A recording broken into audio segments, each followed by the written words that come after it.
समय पहले एक बहुत ही बड़ा आम का पेड़ था। वहाँ एक मनु नाम का बच्चा उस आम के पेड़ के पास खेलने आया करता था। आज मनु पेड़ पर बैठकर आम के फल खा रहा था। वाह भाई, ये फल तो बहुत ही बढ़िया है। पेड़ महाराज, आप ऐसे ही मीठे और रसीले आम तैयार किया कीजिए, मुझे ये बहुत पसंद है। अच्छा, ठीक है, मैं तुम्हारे लिए ऐसे ही फल तैयार किया करूँगा। और फल खा लो बेटा। हाँ बिल्कुल, और ये टहनियाँ भी बहुत मजबूत है आपकी। आप तो काफी विशाल हैं पेड़ महाराज। मैं इस धरती पर बहुत समय से हूँ बेटा। बहुत धूप देखी, बहुत छांव देखे, गर्मी, बारिश, सर्दी, बसंत, ना जाने इन वर्षों में कितनी ऋतुएं आई और चली गईं। आपने इतनी धूप सही और बारिश देखी, पर फिर भी आप हमसे बिना कुछ मांगे छांव देते हैं। आप तो सचमुच बहुत अच्छे हैं पेड़ महाराज। तुम मेरी छांव पाकर खुश हो ना? मेरे लिए यही बहुत खुशी की बात है मेरे बच्चे। आराम से खा लो। बहुत खेल लिया पेड़ महाराज, अब मैं यहीं आपकी छांव में सो जाऊंगा। ठीक है बेटा, सो जाओ। मनु टहनियों से उतरकर पेड़ की छांव में सो जाता है। कुछ देर शीतल हवा में लेटने के बाद एक लड़का वहां आ जाता है और मनु को उठा देता है। कौन हो भाई? इतनी अच्छी नींद आई थी, उठा दिया। मेरा नाम अनुज है, इस गांव में नया आया हूँ, मेरे दोस्त बनोगे? हाँ बिल्कुल, आओ चलो तुम्हारे घर चलते हैं खेलने के लिए। चलो, मेरी मम्मी ने पकवान भी बनाए हैं। मनु अनुज के साथ उसके घर खेलने चला जाता है। मनु पेड़ को बहुत प्यार करता था और पेड़ मनु को। देखते ही देखते समय बीत गया और अब मनु 6 से 12 वर्ष का हो गया था और पेड़ के पास खेलने नहीं जाता था। एक दिन मनु पेड़ के पास आता है। पेड़ बहुत खुश हो जाता है, पर मनु कुछ दुखी सा दिखाई दे रहा था। क्या बात है मनु, बहुत दुखी दिखाई दे रहे हो? आओ, कुछ देर मेरे साथ भी खेल लो। अब मैं छोटा बच्चा नहीं रहा, अब पेड़ों के पास नहीं खेलता मैं।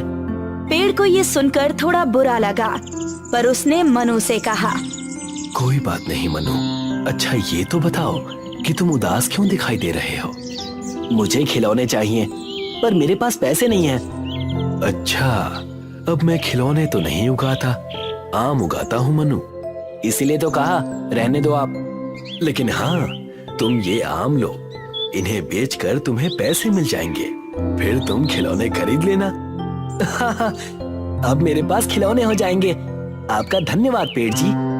लो, अभी फल गिराए देता हूँ, इन्हें बिन लो और जाकर बेच देना। जी पेड़ जी।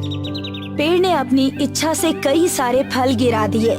बड़ा ही अनोखा दृश्य था। बस प्रेम के लिए बिना किसी स्वार्थ पेड़ स्वयं अपने फल दे रहा था, ताकि उस बच्चे की मनोकामना पूरी हो और वो खुश हो जाए। मनु ने सारे फल अपने कपड़ों में बांध लिए और कहा, अब मैं खूब खिलौने खरीदूंगा अपने फलों से। बस तुम खुश हो तो मैं भी खुश हूँ। ये कहकर मनु चला गया। उसने कई सारे खिलौने खरीदे। फल ले जाने के बाद कई वर्ष बीत गए, पर मनु नहीं लौटा। पेड़ बहुत उदास था। आज मनु, जो लड़के से अब आदमी हो चुका था, फिर पेड़ के पास लौटा। पेड़ उसे देखकर बहुत खुश हो गया। मनु, लगता है आज इतने वर्षों बाद तुम्हें मेरे साथ खेलने का मौका मिला है।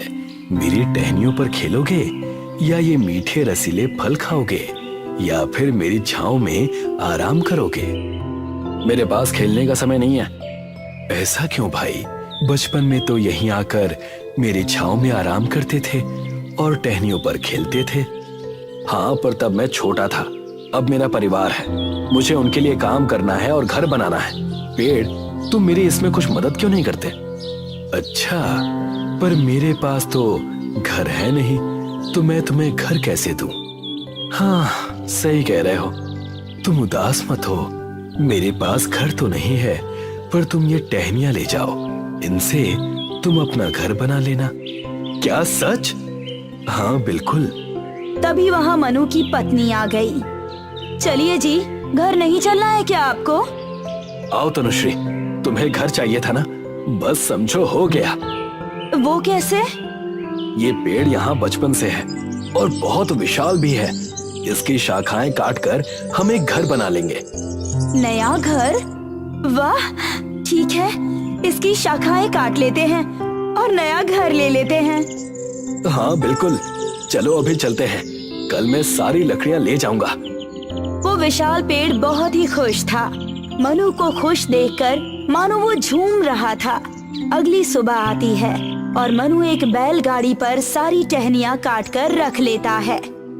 बस पेड़, ये आखिरी टहनी रह गई है। बाकी सारी टहनियाँ मैं ले जा चुका हूँ। बहुत बढ़िया, जल्दी से अपना घर बना लेना और फिर आना यहाँ, कुछ देर खेलना और फिर मेरी छाया में आराम करना। बिल्कुल पेड़, मैं जरूर आऊंगा। मनु वहाँ से चला गया। पेड़ बहुत ही खुश था क्योंकि मनु शायद अब उसके साथ खेल लेता, लेकिन मनु फिर से लौटकर नहीं आया। अब कई वर्ष बीत गए और मनु अब कुछ बूढ़ा सा होने लगा था। पेड़ मनु को देखकर हर्ष से भर उठा। आओ मनु, मेरे साथ खेलो। बहुत दिन हो गए तुम्हें यहाँ आए। मेरे बाल देख रहे हो, अब ये कुछ सफेद होने लगे हैं। बहुत काम कर लिया, अब बस जीवन जीना चाहता हूँ। यही गंगा नदी में एक कश्ती चलाना चाहता हूँ। क्या तुम मुझे एक कश्ती दे सकते हो? तुम ऐसा करो कि मेरे तने को काट ले जाओ। इससे कश्ती बनाना बहुत मजबूत बनेगी और दूर तक तैरेगी। अच्छा, आपका बहुत बहुत शुक्रिया पेड़ जी। अब मैं अपने परिवार के साथ उसमें घूमने जाऊंगा। जरूर, खूब मजे करना। मनु पेड़ का तना काट कर ले गया। अब बस पेड़ जी की जड़ें और थोड़ा टुकड़ा ही बचा रह गया था। कुछ दिन बीते और मनु अपनी पत्नी तनुश्री के साथ उस कश्ती में बैठा था और नदी के नजारे देख रहा था। कितने वर्ष बीत गए आपके साथ। उस पेड़ ने काफी मदद की है हम दोनों की। नया घर दिया और आज एक कश्ती भी दे दी, पर अब उसके पास देने के लिए बचा ही क्या है। उस पेड़ ने पहले से ही हमें बहुत कुछ दिया है और सिर्फ इतना ही नहीं, बचपन से मैं वहाँ खेला। खिलौने के पैसे भी उसी पेड़ के फल को बेचकर जमा किए। हाँ, बहुत मदद की है उसने। नहीं, तुम समझी नहीं तनुश्री। क्या नहीं समझी मैं? समझाइए ना। वो ये कि बात सिर्फ मदद करने की नहीं है, उसके प्रेम की है। जब घर नहीं था तो टहनियाँ दे दी, जब कश्ती मांगी तो तना दे दिया, पैसे मांगे तो फल दे दिए। यानी जब कोई व्यवस्था ना भी थी, उसने हर प्रकार का सहारा दिया। हाँ, अब मैं समझी। बहुत मूल्य है उनका। वो तो बिन मोल ही बिक गए मेरे लिए। कोई बात नहीं, कश्ती से घूमने के बाद समय मिलते ही वहाँ जाऊंगा। जी बिल्कुल, पर यही रोज के मसले हल ना हुए और मनु अपना वादा फिर भूल गया। कई वर्ष बीत गए पर मनु आया ही नहीं और पेड़ की जड़ें भी अब बूढ़ी हो गई थी। आखिरकार बूढ़ा होने के बाद मनु वहाँ कांपते हाथों के साथ आया। जब पेड़ था तब मुझे शायद थोड़ा और खेल लेना चाहिए था। तभी मानो मनु को पेड़ की आवाज सुनाई देने लगी। माफ करना बेटा, पर मेरे पास तुम्हें देने के लिए कुछ नहीं बचा। अब कोई आम नहीं है तुम्हारे लिए। कोई बात नहीं, मेरे पास खाने के लिए अब दांत भी नहीं है। ना मेरे पास टहनियां है, ना ही मेरा तना बचा है जिस पर तुम चढ़ सको। पेड़ पर चढ़ने के लिए वैसे भी अब मैं बहुत बूढ़ा हो चुका हूँ, लेकिन अब सच में मेरे पास कुछ नहीं तुम्हें देने के लिए। वो शीतल छाया भी नहीं है। अब बस ये मेरी सूखती बूढ़ी जड़ें बची हैं। ये कहते हुए पेड़ की आंखों में आंसू आ गए। मुझे अब कुछ ज्यादा नहीं, बस आराम करने के लिए एक जगह चाहिए। इतने वर्षों के बाद अब मैं बहुत थक गया हूँ। बस यहाँ कुछ समय के लिए आराम करना चाहता हूँ। बूढ़ा पेड़ करुणा से भर गया और उसने खुशी से कहा, अच्छा है, पुरानी जड़ें आराम करने के लिए सबसे बेहतरीन जगह मानी जाती है। यहाँ तुम्हारे जीवन के सफर की थकान उतर जाएगी। ठीक है, मैं यहाँ लेट जाता हूँ।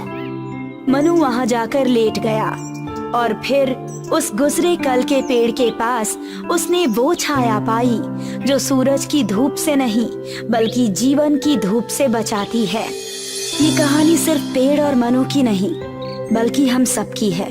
पेड़ माता पिता की तरह निस्वार्थ होते हैं। जब इंसान की उम्र कम होती है तो वो माता पिता से बहुत जुड़े होते हैं, पर जैसे जैसे जीवन में नए लोग आते हैं वो कुछ दूरी बना लेते हैं और सिर्फ आवश्यकता पड़ने पर ही उनके पास आते हैं। पर कुछ भी हो, माता पिता हर परिस्थिति में, चाहे उनके पास आपकी मांग पूरी करने का साधन हो या ना हो, वो आपका साथ देते हैं और आपके स्वार्थ पर उन्हें कोई मलाल नहीं होता। बालवीर की उम्र 55 साल हो चुकी थी और उसके तीनों बेटे अब जवान हो चुके थे, पर तीनों के पास कोई भी काम धंधा नहीं था। बालवीर सोचता है कि वो अपने बेटों को अपनी संपत्ति बांटने के बजाय उनको कोई काम दे ताकि वो मेहनत करना सीख सकें। बेटा, अब मैं बूढ़ा हो रहा हूँ, इसीलिए मैं चाहता हूँ कि तुम तीनों को कोई व्यवसाय सौंप दो ताकि तुम अपने अपने पैरों पर खड़े हो सको। बालवीर की ये बात सुनकर उसके दो बेटे खुश हो गए कि पिताजी उनको व्यवसाय चुनकर दे रहे हैं, पर सबसे बड़ा बेटा अधिवीर इस बात से सहमत नहीं था। ये क्या पिताजी, जब आपके पास इतनी संपत्ति है तो हम लोगों को कोई काम करने की क्या जरूरत है? आप अपनी संपत्ति हम सब में बराबर बांट दीजिए और बात खत्म कीजिए। नहीं, मैं ऐसा हरगिज नहीं करने वाला। अगर मैं तुम्हें सारी संपत्ति बांट दूंगा तो तुम लोग कभी मेहनत करना नहीं सीखोगे और वैसे भी दूसरे की कमाई का कब तक खाते रहोगे? कभी ना कभी तो खुद का काम करना ही पड़ेगा। ठीक है, जब आपने सोच ही लिया है तो बता दीजिए कि आप हमसे कौन सा व्यवसाय कराना चाहते हैं। मैं तुम तीनों को 20-20 मुर्गियां खरीद कर दूंगा और तुम मुर्गी पालन करोगे। ये बात सुनकर अधिवीर और भी उदास हो गया। वो समझ रहा था कि उसके पिताजी ने उसके लिए कोई कारखाना बनाने की सोची होगी। इस काम में तो मेहनत ही मेहनत है, कोई ऐसा काम दे दीजिए जो आसानी से हो सके। मेहनत वाला काम है, इसीलिए तो मैंने ये काम चुना है। तुम सबकी उम्र 30 साल के ऊपर हो चुकी है, पर अभी तक तुम लोग बेरोजगार हो। मुर्गी फार्म चलाने से कम मेहनत करना तो सीखोगे। अब बालवीर अपने तीनों बेटों में से हर एक को 20 मुर्गियां खरीद कर देता है और सबको मुर्गियां रखने के लिए एक एक लोहे की जाली भी देता है। लगता है पिताजी का दिमाग इस बुढ़ापे में काम करना बंद कर रहा है। अच्छा खासा तीनों को संपत्ति का बराबर हिस्सा दे देते तो क्या बिगड़ जाता। पता नहीं कहां से ये आफत सर पर खड़ी करके दे दी। अधिवीर बुरे मन से मुर्गियों और लोहे की जाली लेता है और खाना खाने के लिए चला जाता है। आज तो खाना खाकर जल्दी सो जाऊंगा, कल से तो मुर्गियों की सेवा में ही लगना पड़ेगा। अधिवीर खुद तो खाना खाकर सो जाता है, पर वो अपनी मुर्गियों को दाना डालना भूल जाता है और उसकी मुर्गियां पूरी रात भूखी रहती हैं। अगली सुबह भी वो देर से उठता है। उठ जा बेटा, तेरी मुर्गियों ने तो चिल्ला चिल्ला कर सारा घर सिर पर उठा लिया है। उनको कुछ दाना पानी दे दे, नहीं तो चिल्ला चिल्ला कर मेरे कान खराब कर देंगी। जाकर देखता हूँ कि क्या बात हो गई है। अधिवीर जाली के पास पहुँचता है तो देखता है कि मुर्गियां भूख से फड़फड़ा रही हैं। वो उनके लिए कुछ दाना लाता है। भूखे होने की वजह से मुर्गियां वो दाना फटाफट चुगती हैं। पता नहीं किस जन्म से भूखी है, एक ही झटके में इतना दाना खत्म कर दिया। यही हाल रहा तो ये मुर्गियां मुझे जल्दी ही कंगाल कर देंगी। अधिवीर के दोनों भाई अपनी मुर्गियों को समय समय पर दाना और पानी देते हैं, जिससे उनकी मुर्गियां हर दिन अंडे देने लगती है। पर अधिवीर की मुर्गियां सही खान पान न होने की वजह से सप्ताह में एक ही दिन अंडा देती हैं। पिताजी ने भी मेरे साथ धोखा कर दिया। हर दिन अंडा देने वाली मुर्गियां छोटे भाइयों को दे दी और ये एक हफ्ते में अंडा देने वाली मुर्गियां मेरे सर पर रख दी। क्या करूंगा मैं इनका? अब अधिवीर के दोनों छोटे भाई अपनी मुर्गियों के अंडे बेचने लगे, जिससे दोनों भाई हर दिन पैसे कमाने लगे। ये देखकर उनकी माँ भी बहुत खुश हो गई। इन्होंने अच्छा दिमाग लगाया। घर में बेकार बैठे लड़कों को मेहनत वाला काम भी मिल गया और वो अच्छे पैसे भी कमाने लगे हैं। मेहनत की मेहनत और कमाई की कमाई। दोनों भाई जल्दी ही अंडे बेचकर खूब पैसे कमा रहे थे, पर अधिवीर के पास हफ्ते में ही अंडे जमा हो पाते थे। वो दोनों भाइयों की इस सफलता को देखकर जलने लगा। मेरी मुर्गियां अंडे नहीं दे रही हैं। जरूर इसमें छोटे भाइयों का कुछ झोल है, पर मैं भी कम नहीं हूँ। आज रात सारी बाजी ही पलट दूंगा। जैसी ही रात होती है और सभी लोग खाना खाकर सो जाते हैं, यही सही समय है। अब दिखाता हूँ मैं अपना कर्तव्य। अधिवीर अपने हिस्से की 10 मुर्गियां एक भाई की जाली में रखता है और वहां से हर दिन अंडा देने वाली 10 मुर्गियों को अपनी जाली में ले आता है। साथ ही अपनी दूसरी 10 मुर्गियां दूसरे भाई की जाली में रखता है और वहां से भी 10 मुर्गियों को अपनी जाली में रख लेता है। ये हो गई मुर्गियों की अदला बदली। वैसे भी सभी मुर्गियां एक ही रंग की हैं। किसी को क्या पता चलेगा कि मैंने मुर्गियां बदली है। मुर्गियों की अदला बदली करने के बाद अधिवीर अपने कमरे में जाता है। अगली सुबह वो देर से उठता है। अब से तो मैं भी हर दिन अंडा गिनूंगा और बाजार में अंडे बेचकर अच्छे पैसे कमाऊंगा। अधिवीर की चुराई हुई मुर्गियों को समय पर खाने की आदत थी और दाना न मिलने की वजह से वो लोहे की जाली को ही चुगने लगी, जिससे वो लोहे के अंडे देती है। जब अधिवीर जाली के पास जाता है तो लोहे के अंडे देखकर वो हैरान हो जाता है। ये क्या? ये मुर्गियां तो लोहे के अंडे दे रही हैं। लगता है मेरे दोनों भाई लोहे के अंडे बेचकर ही इतने पैसे कमा रहे हैं। अधिवीर के दिमाग में एक विचार आता है कि वो इन लोहे के अंडों को लुहार के पास बेचेगा और वो लुहार से बात करने के लिए उसके पास जाता है। कैसे हो लुहार भाई? जैसा पहले था वैसा ही हूँ। काम धाम कुछ चल नहीं रहा है, कैसा होऊंगा?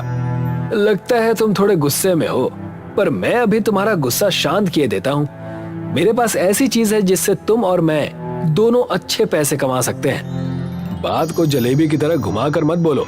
क्या चीज है? साफ साफ कहो। मेरे पास 20 मुर्गियां हैं जो लोहे के अंडे देती हैं। तुम उन लोहे के अंडों को पिघलाकर लोहा बेचो और जो पैसे कमाओ उसका आधा हिस्सा मुझे दे दो। सुबह सुबह मैं ही मिला था बेवकूफ बनाने के लिए। भला ऐसी भी कोई मुर्गी होती है जो लोहे का अंडा देती हो? हाँ, मेरी मुर्गियां देती हैं। क्या तुम्हें मेरी बात पर यकीन नहीं है? नहीं, हरगिज नहीं। और तुम अभी यहाँ से निकल जाओ। एक तो मेरा काम ठीक से नहीं चल रहा, ऊपर से तुम सुबह सुबह मेरा दिमाग खा रहे हो। देखो, मैं झूठ नहीं कह रहा हूँ। मेरे पास सच में 20 मुर्गियां हैं जो कि लोहे के अंडे देती हैं। तुम्हें यकीन दिलाने के लिए मैं कोई भी शर्त लगाने के लिए तैयार हूँ। बोलो, जो भी तुम कहो मुझे मंजूर है। अगर ये बात सच नहीं हुई तो तुम शर्त में अपनी 20 मुर्गियां हार जाओगे। क्या तुम्हें मेरी शर्त मंजूर है? हाँ, खुशी खुशी मंजूर है। पर ये सब मैं खुद अपनी आंखों के सामने देखूंगा। तुम अपनी मुर्गियां यहाँ लेकर आओ। अगर वो लोहे के अंडे देंगी तो मैं उन्हें अच्छी कीमत में खरीद लूंगा, और अगर ऐसा नहीं हुआ तो सारी मुर्गियां शर्त के मुताबिक मेरी हो जाएंगी। ठीक है, मैं अभी मुर्गियां लेकर आता हूँ।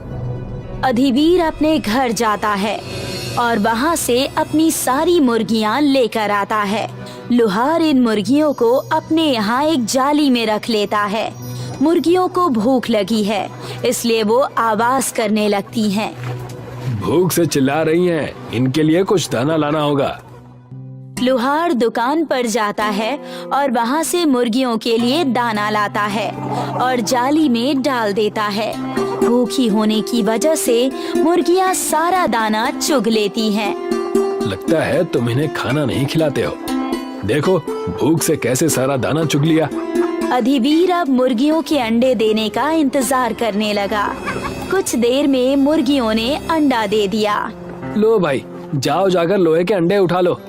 लुहार जाली के पास जाता है और देखता है कि सभी मुर्गियों ने लोहे के बजाय बाकी मुर्गियों के जैसे ही सादे अंडे दिए हैं। ये तो लोहे के अंडे नहीं है। अब तो बेटा तुम अपनी मुर्गियां भी शर्त में हार गए हो। ये कैसे हो सकता है? कल ही तो इन्होंने लोहे के अंडे दिए थे। आपको यकीन नहीं है तो मेरे घर पर चलकर देख लीजिए। मुझे कहीं नहीं जाना। अब तुम यहाँ से जाओ और इन मुर्गियों को हमेशा के लिए भूल जाओ। अब ये मेरी हो चुकी हैं। मुर्गियाँ चले जाने की वजह से अधिवीर बहुत दुखी हो गया, क्योंकि ये सब उसके लालच और आलसीपन की वजह से हुआ था। वो घर आता है तो देखता है कि उसने जो मुर्गियाँ अपने भाइयों की जाली में रखी थी, वे सभी अब हर दिन अंडे दे रही हैं। तेरी सारी मुर्गियाँ कहाँ चली गई? और ये जाली किसने काटी है? सारा लोहा कुतर दिया है। अधिवीर ध्यान से जाली को देखता है तो उसको समझ आता है कि ये जाली मुर्गियों ने भूख से कुतर डाली थी। उसको अपनी गलती का एहसास होता है और वो सारी बात अपने पिताजी को बताता है। मुझे माफ कर दीजिए पिताजी। अब से मैं कभी भी लालच नहीं करूंगा, साथ ही कड़ी मेहनत करूंगा।